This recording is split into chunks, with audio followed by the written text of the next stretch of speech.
going on, everybody? You're tuning into another episode of 20 Tim Minutes. I am your host, Tim McCarthy. Today we have on comedian, mental health advocate, and host of the Blue is Beautiful podcast, Ellocin Daz. How are you? I am so good, and I'm happy to be here. I love the I'm spelling jazzed. Dude, so jazzed. We were pretty jazzed up that we're wearing the same exact t-shirt together, and I love it. Look at that. Yeah, wasn't even planned at all. No, not the slightest. No. I love the spelling of your name, by the way. I just want to put that Thank out you. there. All right, let's start off with this. I do this with all my guests. What does mental health mean to you?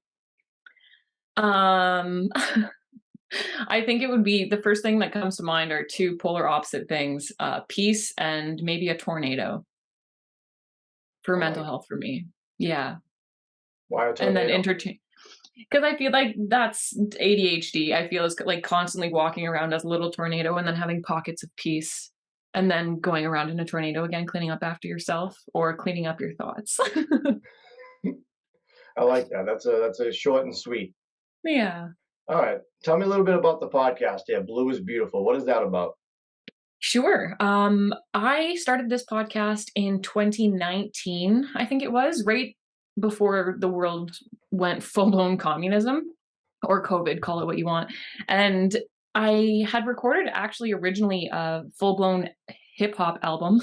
And when everything closed, I couldn't perform. But God forbid I stopped speaking or use a microphone. I kind of gravitated towards a podcast instead, and then started sharing my experiences with undiagnosed ADHD, anxiety, periods of depression, all of the really fun, awesome aspects of mental health.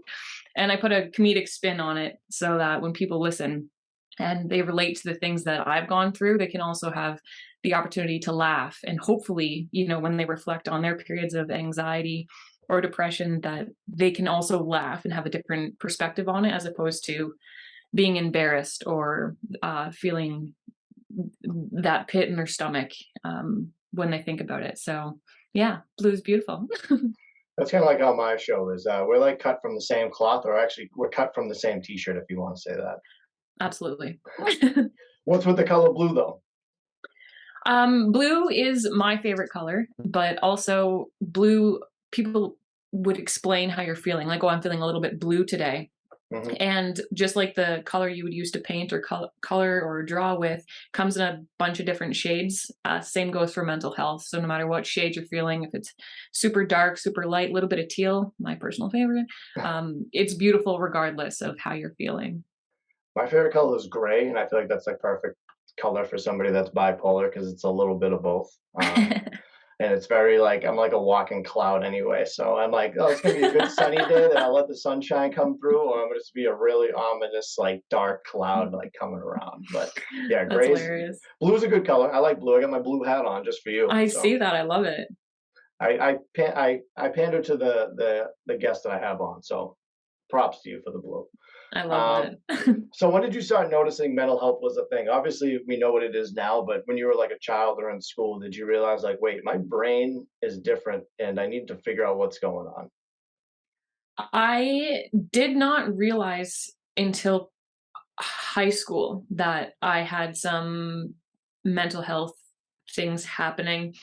When I look back now, it was obvious and evident that it was happening at a much younger age because I pick my fingers a lot, and that started when I was really little, and like bleeding, like my parent, like bleeding fingers, and like just nonstop, and that's a sign of anxiety or ADHD, which I didn't learn until way later in life. It's like a stimulant thing. It keeps you calm when you have something else going on. So, I mean, there was some markers like that when I was really young, but in high school was when I myself realized like, well, wow, there's something happening here that is not normal. What did you realize what was going on? um, there was just an excess of drinking a lot of my life, and then that also opened up to smoking pot, and then a whole slew of other drugs as I got older, and self-harming, suicidal thoughts, like breakdowns and periods of depression where I just thought everything was it. Well, I was gonna say, well, I thought everything was death, but like just depressed, and I couldn't understand or feel right. Like I never felt right, you know? Happiness only kind of came when I was excelling at things or like hyperfixated.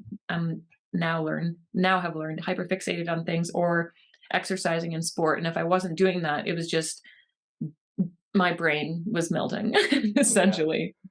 Yeah. And then as I got older, things progressively just got worse because I hadn't dealt with the issue at hand. So things, and as you become an adult, if you're listening to this and you're a child, adults are just larger children. Like we're just kids with bigger arms and legs. So I didn't really deal with the issue at hand. So the things like using drugs and alcohol and making poor lifestyle choices just progressively got worse because I didn't really realize I was using it as a coping mechanism at the time. So just a whole slew of awful and bad, I would say. Yeah. I feel you, sister. I feel you. How did you Yeah. start to turn things around though? I was living in Vancouver at the time, West Coast Canada, and I just started how did I realize? I started doing things like elimination type diets. Like I was learning about fasting and eliminating certain things out of my diet, like dairy and things that would contribute to anxiety. I knew I had anxiety, but then, so once I cleaned up my diet and quit drinking and like the drugs and all that stuff, like cleaned everything out, my anxiety was so great. But I realized there was still something weird happening, which is like those tornadoes I was talking about earlier, where in my home I would not finish a task. Like if I would start sweeping, like Sundays is when I like to get my house in order, right? Laundry, sweeping, cleaning, dusting, all that stuff, which I actually like, to be honest. But I wouldn't just sweep the floor. I would pick the broom up and start sweeping and then realize that I could run a load of laundry at the same time. So the broom and the pile of dust would be there and then I would put the laundry in. But as on my way to put the laundry in, I'd realize that I had left the cup on a counter. So I'd bring the cup with me, set the cup on the laundry washer, and then start the load of laundry and then, you know, maybe pick up. It was just like a tornado that just kept happening. At the end, the house would be clean, but it was never starting one task, completing it, and then moving on to another. It was kind of just like a mix of jumbled up nonsense that took longer than it should have. And then it resulted in it being okay, but, you know, tack on 3 hours of your life. That's ADHD to a T because I do the same stuff. I'll be walking around. My phone's a big distraction for me, which I'm trying to work on. But yeah, there's so many times I walk into a room, I'm like, what am I doing in this room right Oh, 100%. I now? found my phone in the fridge the other day. The food cabinet's a big one for me when I drop things off. Like my phone goes in there, or like something that's supposed to go back in the freezer is like in the cabinet, and it's like I feel dumb, but then I'm like, it's definitely a mental health issue. And Yeah. do you ever come to the cross where people like don't believe it in a way? They just think like you're lazy or something like that. Like, because a lot of the times I like forget to take out the trash, and they're like, you're being pretty lazy. I'm like, I totally forgot till there was even trash. Yeah. I kind of actually went in the opposite direction with my ADHD, and it can lead to a lot of problems with people, but I get, what is it? Perfectionist. So it'll take me longer to do things, but I have to do everything, and my schedule is intense. And if I miss things on my schedule or if I miss things on my task list, I I can't. Like so that's something that I have to work on. So I perfectionism, I think, Yeah. more so. So when because what the guilt is a big one too, right, with ADHD, right? If I forget something, the guilt that I have, I feel so stupid, and I feel so stupid, yeah, basically, Yeah. is that I hate and fear that feeling so much that I go extra overboard with everything that I do to make sure that that feeling will not come up again if I forget to take out the trash, for example. So I go in the opposite direction, which also, if you're listening to this, is not healthy. Yeah. It's just as bad as like forgetting all of the things. Like it's just a different coping mechanism or a different way to deal and compensate with knowing about my ADHD and forgetting and tornadoing. Yeah, organized chaos, as I like to call it, because I wouldn't call myself a perfectionism because I want it to be like I'll do this podcast and I'll edit it, but then I'll get like super lazy ADHD, and it's Yeah. like I want to do so many things at once, but I'm like my body's just like no, just like don't do anything. And Paralyzed. it's very like it's like ironic in a way. It's like I want to Yeah. do so many things, but then I'm like, no, I'll just wait until later. Like you always push things off, like when it's deliberate. You'll undeliberately like push things off, and you'll do like what you do is like clean up a little bit here, clean up a little bit there. And then some days you're like, I'm not doing any of this, and I'll deal with it later. Yeah, 100%. And there's something about leaving something to the last minute where it puts a fire under your butt so that like you get the stimulation you need to crush things. So then when those periods come on where it's like you have 100 things happening in your life by choice, by the way, because this is Yeah, what we do. We have to do all the things at once. It's like all of the stimulation, and I will get all of these things crushed at once, and then it's like boom, crash, yeah, because well, now what? And then if I do have something due, say on a Wednesday, why would I do that on a Monday when I could do it a half an hour before it's done and it'd be like it's so intense, and then you get that high again, I guess. Chasing dopamine, I hear often is a term used or a phrase used to describe ADHD, chasing dopamine. I'm like, oh, yeah. yeah, pretty much. That's Mhm. I'm not gonna lie to you. I do this with everybody too. Is like I take my notes obviously with my interview, but I don't put my questions in until like 20 minutes before, 20 minutes before the interview because I like to like make it seem organic in a way, but Yeah. also I just love that like anxiety where I like I need to get this done. I need to get this done. Yeah. It's gonna be terrible. Yeah. So I love it. It's like a masochist where you just like, oh, I love this game. Yeah, yeah, 20 I have a guest coming on in 20 minutes. What am I gonna ask them? I better try think of something. Yeah, Hopefully exactly. we hit the point. Let's go. Record. Yeah, I'm more worried about wearing this T-shirt than I am with the interview. But I like having these Yeah. organic conversations with real people. That's what I like about interviewing people like you. Yeah. What are Did you ever see professional help? Yes, I did. I went to see a psychologist right off the bat. I did see a counselor when I was in high school, but it was even then I was like, I don't like this because I just felt like I was telling my stories about like all these awful things that were going on in my head, but I never got tools when I went. Not saying that counselors don't give out tools, but when I just at the time and who I was seeing, I never got tools to apply to use to move forward with. So it was great because sometimes in therapy you do need just to exhale and get things out of you, so you're not holding on to those things in your chest or your shoulders or your brain or wherever you like to store negativity. Right. um, so it's good to get that out, but I was not getting tools that I needed to move forward that I could apply when, say, I know I'm going to have a panic attack. What do I do now? Oh, I'm noticing that I'm hyper focused on this really awful thought about myself and it's driving me into a hole. I had no tools. So when I went to see a psychologist, uh, that was a game changer because she gave me tools I could take home to use, and every single time that something happened, I was stoked because I'm a perfectionist. I'm like, we're getting this done and dealt with. So Yeah. whenever there was a period of I'm like, oh, I'm having negative thoughts or about to have a panic attack, I had sheets of paper that I would take out and fill out and try and figure out what is going on in my head. Where's this coming from? Is it true? Which is a big one because Yeah. half the stuff that goes on in your brain is you're lying. You're lying to yourself, which I think is one of the sickest and darkest jokes ever because it's like depression and like for myself, not this is not for everybody, so let's not get bent out of shape if you guys are listening. Um, but it's a lot of lies. Like it's a lot of lies that happen. So when Gaslighting. yeah, 100%, like 100%. And I tell people this all the time on my podcast. If you like jot down your thoughts that you were having when you have anxiety or you're having a depressive episode, and this is not like, oh, like someone close to you died and you're depressed. Not that. I mean depression that's like you're winding yourself down, I guess. You're doing it to yourself that puts you in those holes. Um, I forgot what I was saying. Dude, this is perfect. This just goes to show what ADHD is like. Hey, don't worry about it. I'll edit this right out.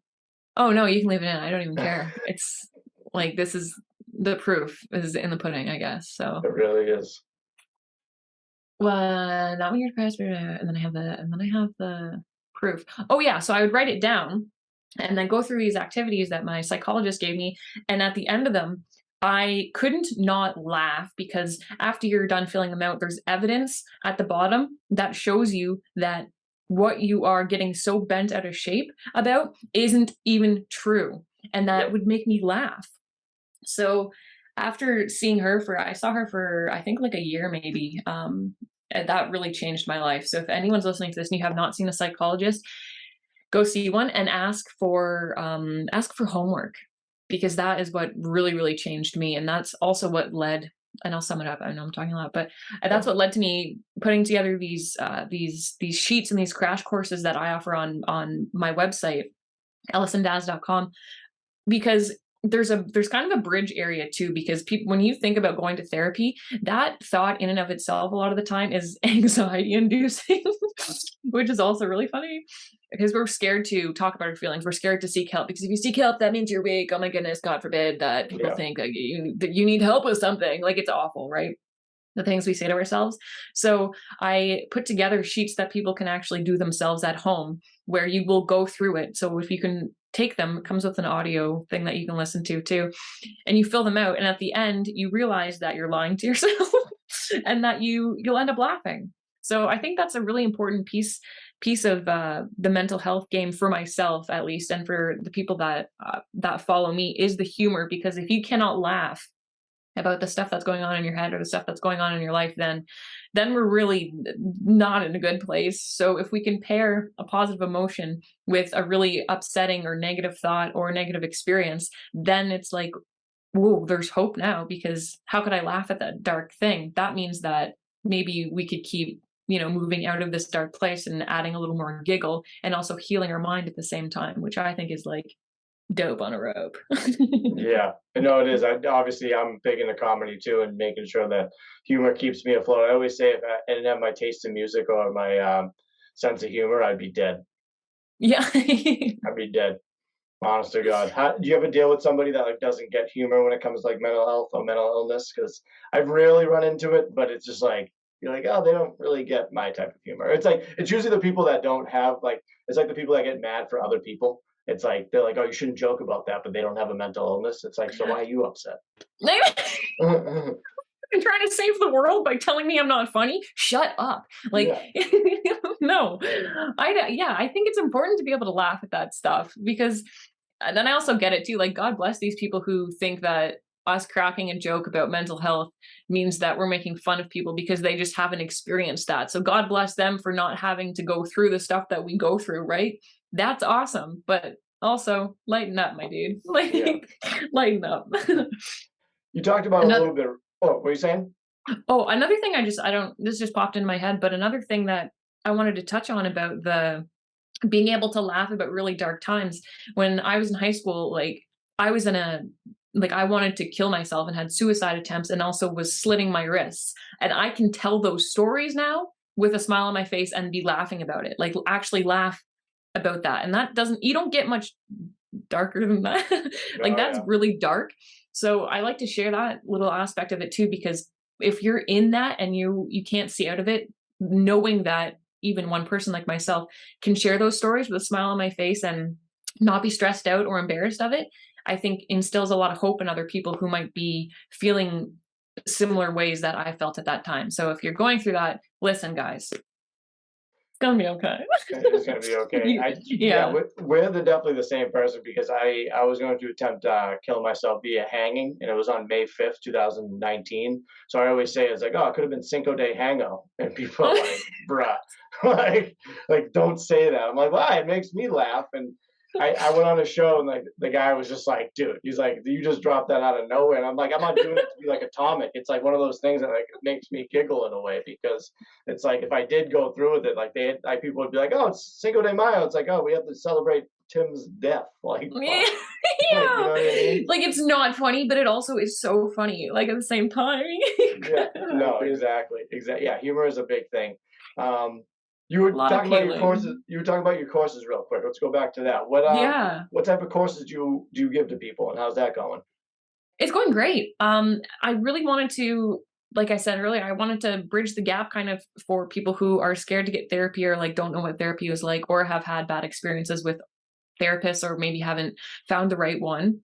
Like Harry Potvin from the Mental Corner, I think he had to go see 7 people before he found the right fit. That sucks. And also, Harry, how are you doing? I miss you very much. Harry's the man. Um, I know he's such a great guy. Harry Potvin, guys, you guys need to follow him. Yeah. Um, but it's just something, if you're too embarrassed or you're too nervous, you can do at home. And I'm not a psychologist, okay, and I'm obviously not a doctor, I'm not a professional, I'm a comedian, but I know that this worked for me, and I was suicidal and I was slitting my wrists and trying to kill myself, and these things worked. So if it helps somebody else kind of bridge that gap, and they're like, okay, I'm nervous but I don't know what to do, you can do it while you're at home. You stick your headphones in, you sit down with the pen and paper, and you just go through it. And I walk you through it. And then once you do it enough times, eventually it sticks in your head. And then you just start doing it in your head. So you'll be walking, and you catch yourself on your walk because you have to go on a stupid walk for your stupid mental health so that you don't have a stupid attitude, those days. Yep.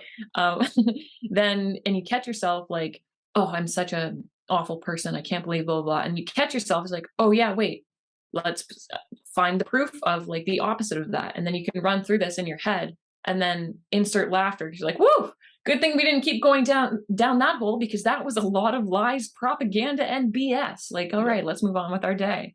So that's kind of what they are, short and sweet, and not expensive either, because I know therapy is really expensive for people. And that's a big deterrent for people going into therapy if they don't have benefits or a job that sets them up to be able to afford things like that. So I don't know. I just really want people out of that dark space and into the space where we can laugh and progress in a positive manner in life, because let's go, life is happening. It really is. Now, where can people find those courses? My website, ellocinDaz.com, ELLOCINDAZ.com. Yeah, they're easy to go. That'll be in the show notes too for anyone that just needs to click it and doesn't want to type it in. Yeah. What are some outlets for you that help you battle your mental health or mental illnesses? Oh, I have all of the outlets. Mm. And they kind of go on rotation as well, depending on, like, I don't know, with the ADHD, it's almost like I also have to have a variety pack for things to do when I'm feeling down. Yeah, Can't just be one thing. I have to have options. I've everything. Exercise is a big one. That actually is one of the ones that doesn't ever change. If I don't go for a morning walk and do like hit the gym or even home workouts on YouTube every single day, I'm bent, I'm wrecked, and I'm setting myself up for failure. I yeah. know that about myself. So that one has to be done. Writing, I love to write, especially when I'm depressed. I'm not really good at writing when I'm happy. It's definitely an outlet tool, and you can hear that too in my music. Like, I don't write about happy things. I write about a lot of really dark, not fun stuff, but it Yeah.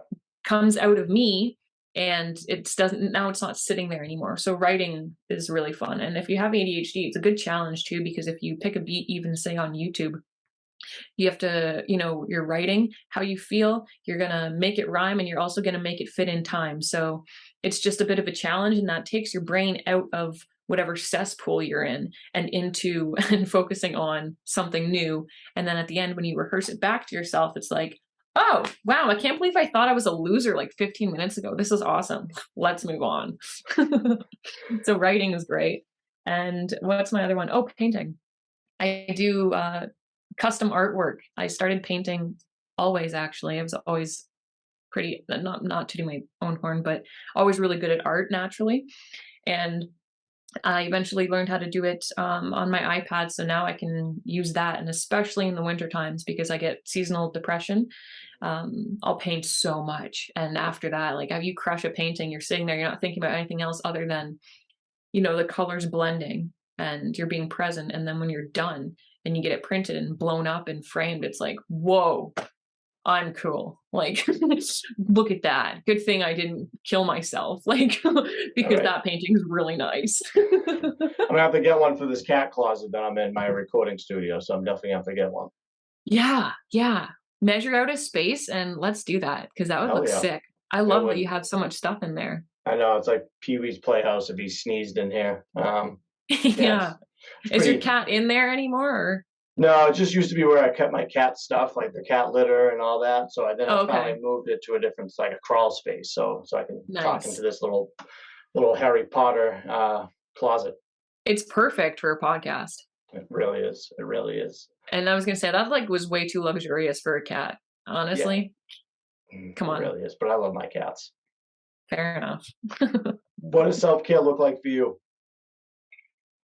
Oh, my always go-to is water. I think that self-care needs to happen every day. It's not just like, oh, if I, every Thursday once a month I go do a thing for myself. It could be for you, but for me that's not going to fly. It's not going to work. I will be depressed.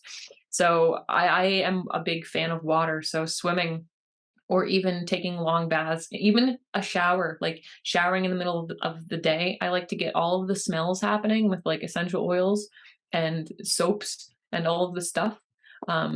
Brushing my hair, like anything that is where I can physically feel it. So like I've also got a skin brush. Did you know that is a thing? No, what is that? It's like a brush. It kind of looks like, what a horse brush looks like? Yeah. So it looks like that, only it's on a long wooden stick and the bristles are a lot softer, so you're not gonna like be bleeding when you do it. But you just like gently brush your skin with it and it just feels nice. And so like things like that, ice cubes on the face, I love doing. If you don't knock it till you try it. But anything that kind of gets my brain out of my brain and focuses on something physical, like sensation wise or smells. I try to stay away from the eating because that can lead to not good things as well. Like I'm currently obsessed with Mr. Noodles and hot sauce and peanut butter mixed together. That's got to stop. It's I'm not sorry, self hold on. care. Hot sauce and peanut butter? Yeah. What hot sauce? Frank's. No, sriracha. I, So you make a sandwich with peanut butter and hot sauce on it? no Mr. Noodles. So like, like the Oh, instant noodles, you can use any noodle really. And then oh, don't okay. don't try it unless like I mean it's not good for you. It's like a heart attack, prepackaged. Like it's just begging. Like it should be say cardiac arrest on the front of it when you're eating it. It's just all salt. And so Mr. Noodle and then like a wad of peanut butter and hot sauce and mix it together.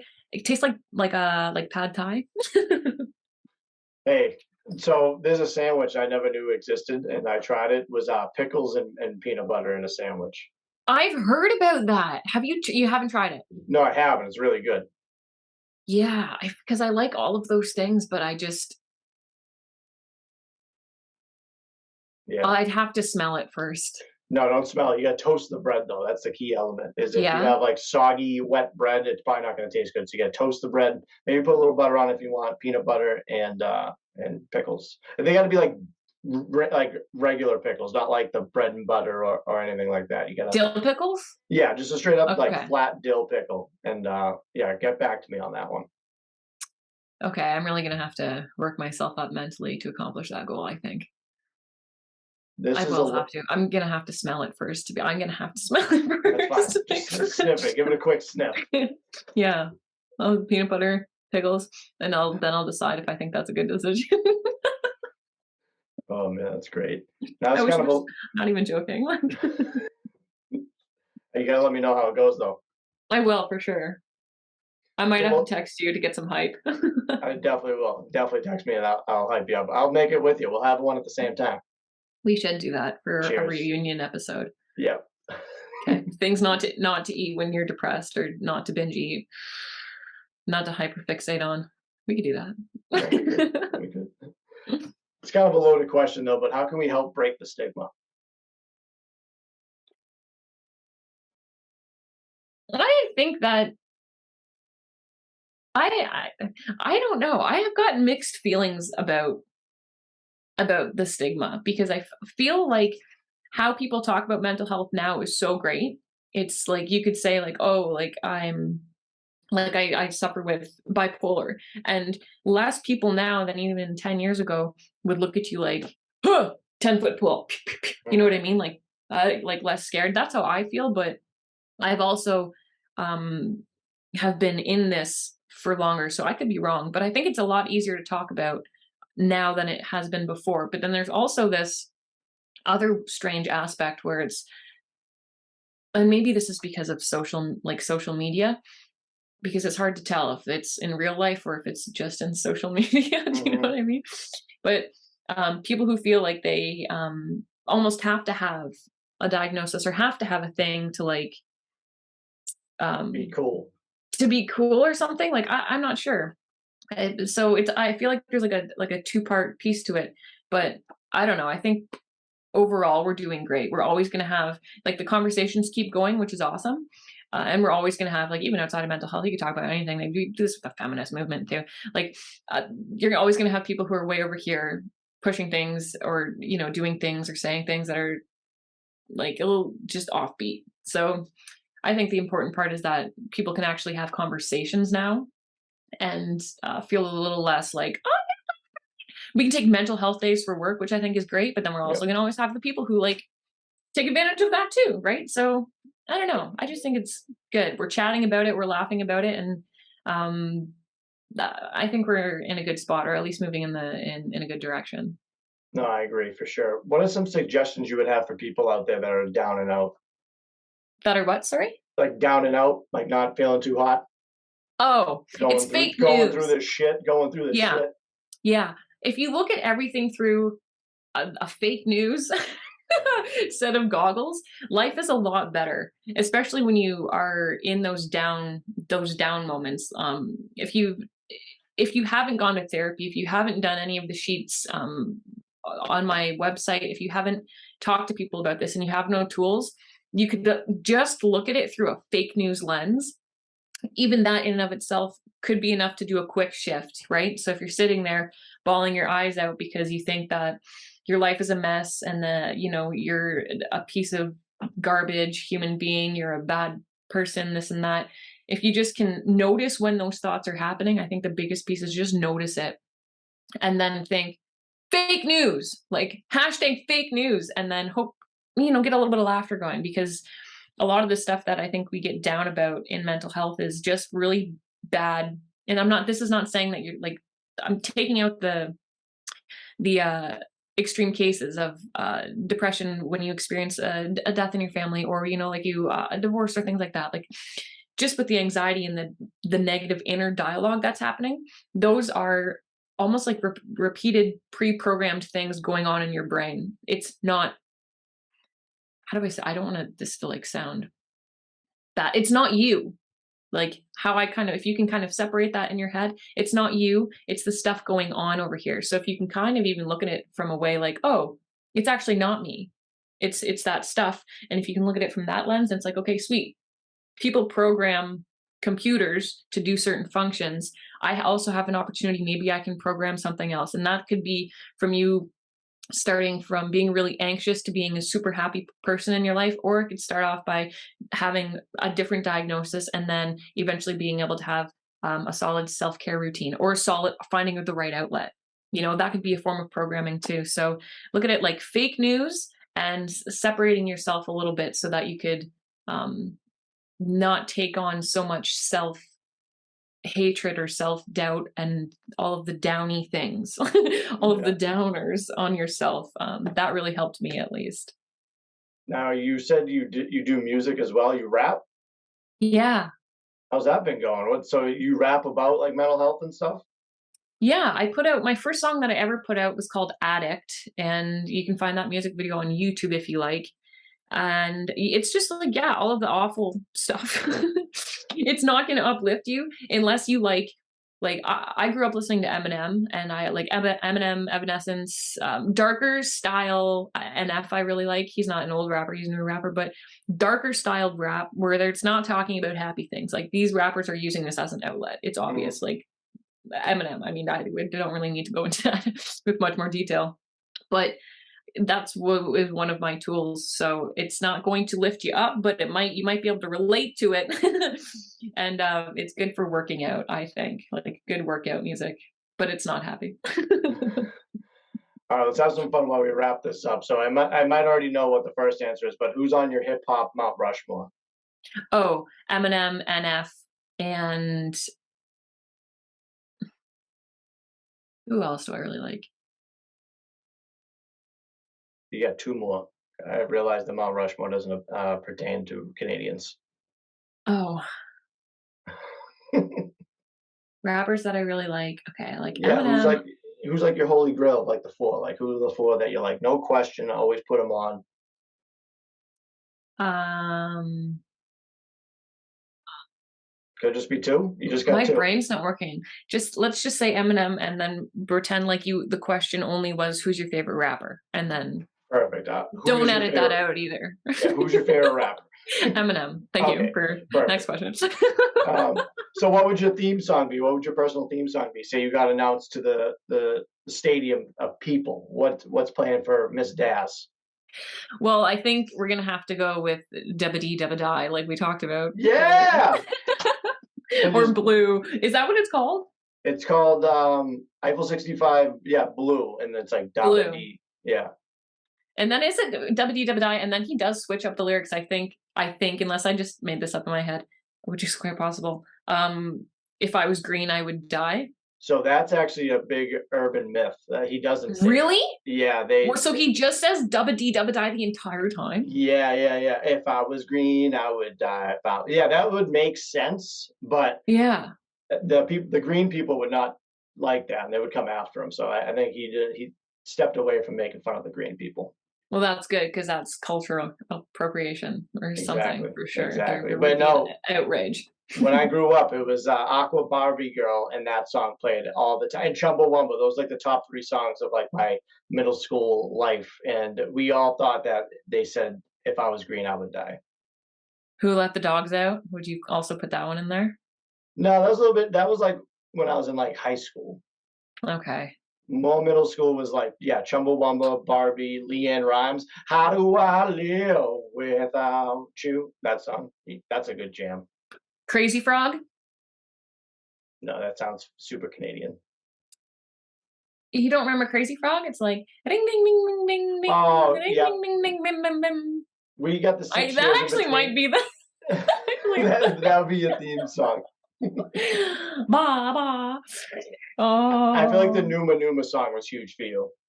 Oh yeah. Yep. Numa Numa, yeah. Okay, have you ever seen, and you guys listening, you need to go right now. We'll actually wait until the show's done, but go onto YouTube and type in Numa Numa audition for X Factor. Okay. And there's this dude that does a really awful cover of it. And he puts his fingers all weird. I'm gonna have to back up here. And he like puts his arms up over his head while he's singing, and he's double jointed. So his arms get like pretend this elbow is over here. I can't. Like do it, and he like does this while he's singing, and the people it's so bad, and the people watching him do it are like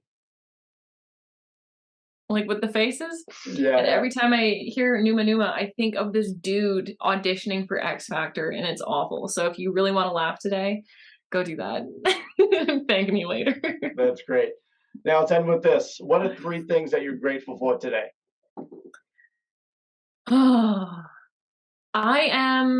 The first thing, honestly, I would say is I'm grateful for God, because I feel like that card just trumps all.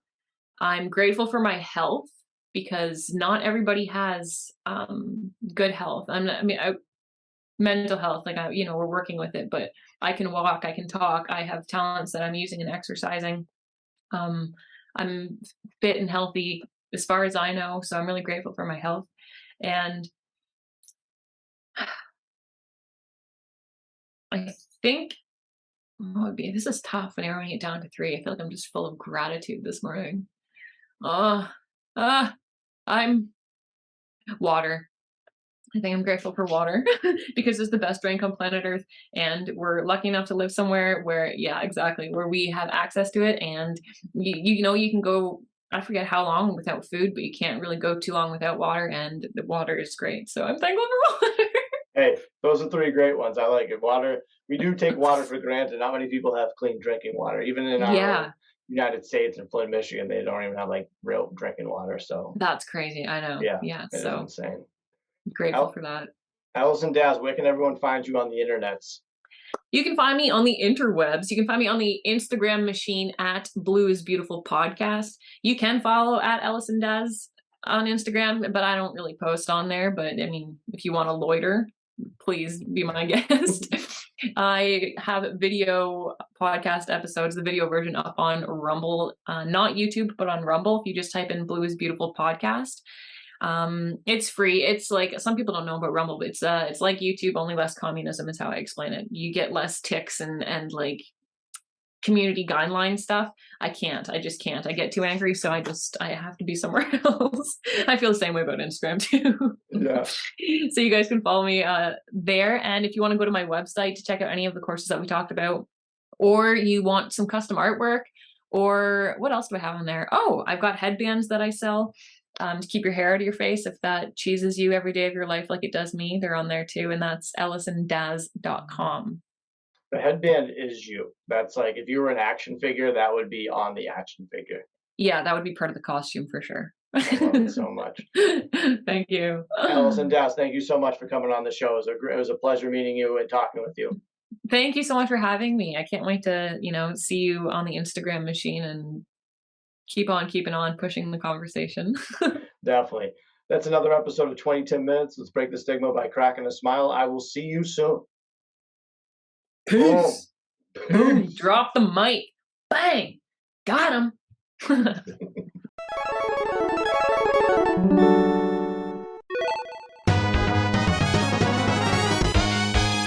Round 1. Fight! You should be nervous because I'm glad that you didn't watch any episodes, because I do this with all of my guests before we start recording. We play a 2 out of 3 game of rock, paper, scissors. Oh. Are you ready to play? Yeah. All right, perfect. So I'm gonna call it. So you gotta keep your hands up in front of the camera. I trust you as a human being, but I just want to see it so other people can see it. So Okay. I'm gonna close my eyes, and I'm gonna call it rock, paper, scissors, shoot. Okay. All right, you got that timing down? Yeah. Do I have to close my eyes too? No, you don't. I just do it because there might be a little bit of a delay, and I don't want people to think that there's like cheating or whatever. You know what I mean? Okay. Okay. 2 out of 3. Okay. We'll go from there. So my eyes are closed. Get ready. All right? Yeah. Rock, paper, scissors, shoot. Ooh, 1-0. 1-0. lost. Those are some big scissors you got there. Bro, I got alien fingers. Like, Yeah, you just do. Not Oh talk my about it. They're so long. All right, let's go. Rock, paper, scissors, shoot. Oh, yeah! You win! Woo! Wow. Now, Should I leave now? Or? no, that's actually the whole interview. It's just like I just play rock, paper, scissors against people. Thank you for having me. No problem. You have a good one.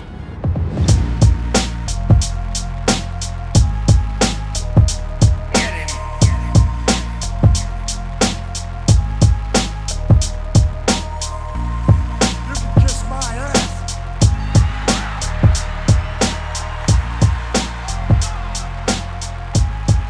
This podcast is not intended to be a substitute for professional medical advice, diagnosis, or treatment. Always seek the advice of your physician or other qualified health provider with any questions you may have regarding a medical condition. If you are feeling suicidal, please dial 911.